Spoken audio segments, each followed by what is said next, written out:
मुस्लिम ममालिक में बाइकाट से तंग अमरीकी फास्ट फूड चेन मैकडॉनल्ड्स ने इसराइल में इस्राएली कंपनी से अपनी तमाम फ्रेंचाइज खरीदने का फैसला कर लिया।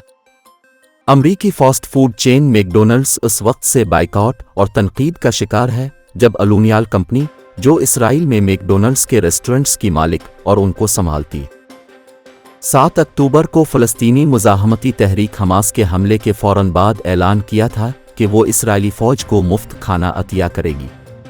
गैर मुल्की मीडिया रिपोर्ट्स के मुताबिक मुस्लिम ममालिक की जानिब से बाइकाट की वजह से हिस्स गिरने के बाद मैकडॉनल्ड्स इसराइली फ्रेंचाइज अलूनियाल से अपने 225 रेस्टोरेंट्स को खरीदेगा और इस हवाले से मुआहिदा भी तय पा गया है। ताहम कंपनी की जानिब से इस मुआहिदे की तफसीलात नहीं जाहिर की गईं।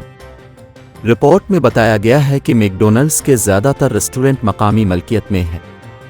वाज़ेह रहे कि अलूनियाल की जानिब से इसराइली फ़ौजियों को खाने अतिया करने के बाद मशरिक़ वस्ता में मैकडॉनल्ड्स की फ़रोख्त में कमी आई थी। मलाइशिया और इंडोनेशिया समेत मुख्तलिफ मुस्लिम मुल्कों में बाइकाट से मैकडॉनल्ड्स की सेल मुतासिर हुई। कंपनी ने जनवरी में ऐलान किया था कि वो अपना पहला तिमाही सेल हदफ हासिल नहीं कर सकी।